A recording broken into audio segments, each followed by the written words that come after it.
Komik atau cerita bergambar impor yang begitu diminati masyarakat membuat Bob Hasan prihatin. Pasalnya karena hampir jarang ditemui komik atau buku cerita bergambar yang menceritakan tentang kisah-kisah perjuangan Indonesia. Ia pun kemudian memiliki ide untuk membuat komik perjuangan yang berisi tentang kisah perjuangan kemerdekaan Indonesia.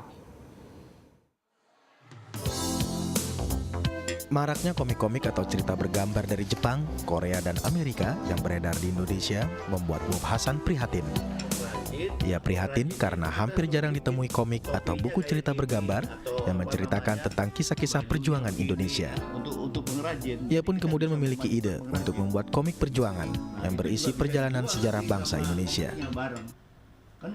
Kita bikin komik sebaik mungkin lawan itu komik-komik asing gitu loh. Harus ada ininya. Nasionalisme itu harus ada. Bagaimana masyarakat Indonesia melawan Belanda? Senjata nggak punya. Kita kalau malam baru turun nyerang Belanda pakai bambu runcing, pakai bambu. Kalau siang kita kabur ke gunung. Makan juga makan kasarnya makan rumput. Kan di gunung nggak ada apa-apa kan. Nah, jadi itu perjuangan ya, perjuangan untuk mendapatkan kemerdekaan. Ide Bob Hasan ini juga didukung oleh Tigor Tanjung yang menjadi editor untuk komik perjuangan berjudul Bagas. Meski diakui ide untuk membuat komik perjuangan bukanlah ide orisinilnya, namun ia yakin komik perjuangan bisa menjadi jembatan bagi kaum muda untuk mengenal lebih dekat sejarah perjuangan bangsanya. Si Bagas ini menjadi seorang tentara pelajar yang punya keberanian. Tapi dia juga satu tim dengan beberapa temannya untuk melakukan perlawanan terhadap penjajah-penjajah ini. Nah, itu yang kita sajikan. Selain Tigor dan Bob, komikus Chris Lee juga turut ambil bagian dalam pembuatan komik Bagas ini. Berbagai tahapan harus dilalui oleh tim, mulai dari riset, desain karakter, membuat plot cerita, sampai akhirnya komik tersebut selesai dan masuk percetakan. Berbagai tahapan yang dinilai rumit oleh masyarakat harus dilalui agar komik perjuangan yang dihasilkan menarik. Selain itu, proses ini sekaligus menjadi bukti bahwa komik perjuangan kreasi anak bangsa ini dibuat dengan sungguh-sungguh dan profesional. Jadi kita pengen membuat karakter ini itu sesuai dengan masanya, tetapi kita buat dia itu keren untuk anak-anak zaman sekarang, dianggap keren. Jadi kita untuk problem-problemnya kita buat juga agak yang bisa relate dengan anak-anak zaman sekarang. Tantangan lain yang dihadapi para komikus adalah bagaimana mereka menampilkan suasana perjuangan zaman dulu dengan menarik, baik dari segi cerita maupun dari segi karakter tokoh-tokoh yang ada dalam komik tersebut.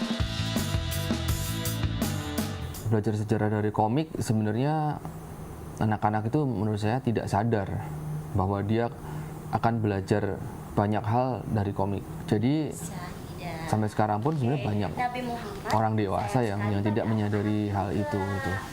Dan anak-anak kecil pun mereka ya dengan membaca komik yang bermutu ya, itu pasti mereka tambah pinter gitu dalam hal apapun. Misalnya mereka baca komik tentang masak, mereka jadi tahu tentang masak gitu. Mereka baca komik tentang olahraga, mereka jadi tahu tentang olahraga itu gitu kan.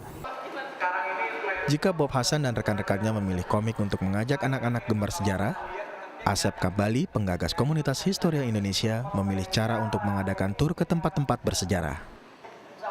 Dengan cara ini, masyarakat dapat belajar sejarah dengan cara yang tidak membosankan. Terlebih para peserta didampingi oleh pemandu yang memahami konteks sejarah yang pernah terjadi. Mengunjungi langsung museum juga, ya kita perlu mengelaborasi, perlu melakukan sesuatu yang tidak hanya sekedar mengunjungi, tetapi juga harus ada aktivitas, harus ada kegiatan-kegiatan lain yang meramaikan, karena banyak museum-museum di kita tuh yang jujur saja hanya menyediakan tempat, lantas mereka datang berkunjung selesai. Asep melalui komunitas Historia Indonesia kerap melakukan berbagai pendekatan dengan berbagai pengelola museum. Pendekatan ia lakukan agar tujuannya supaya masyarakat mengenal sejarah melalui museum dapat didukung oleh pengelola. Dalam setiap kegiatan tur yang diselenggarakannya, selalu saja ada kegiatan menarik. Tidak hanya peserta tur yang tertarik, museum pun menjadi ramai oleh pengunjung. kita nih weekend, Anda hujan-hujan, malam-malam, siang-siang, panas terik, biasanya Anda ke mall, Anda rela menyisihkan waktu untuk belajar sejarah. Ini adalah bentuk nasionalisme kita. Ini bentuk perjuangan kita melawan lupa. Karena kalau Anda memegang bambu runcing saat ini udah nggak mungkin. Tapi Anda mengunjungi situs sejarah, belajar sejarah bersama kita sama besarnya seperti memegang bambu runcing. Sejarah itu begitu penting bagi bangsa ini. Nah, kalau satu orang hilang ingatan, mungkin negara nggak akan hancur. Tapi kalau jutaan orang yang hilang ingatan terhadap masa lalunya, apa yang akan terjadi? Bangsa ini akan dikendalikan oleh bangsa-bangsa lain. Karena kita tidak tahu founding fathers bangsa ini. Kita tidak tahu cita-cita bangsa ini didirikan.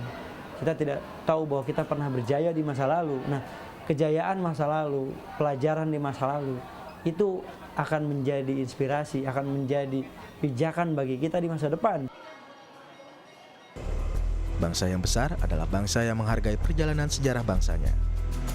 Belajar sejarah tidak harus selalu melalui jalur akademis, namun dapat diperoleh dengan cara yang inovatif, sehingga sejarah tidak hanya sekedar dalam tulisan dalam buku, namun dapat menjadi acuan dalam kehidupan bermasyarakat, berbangsa, dan bertanah air.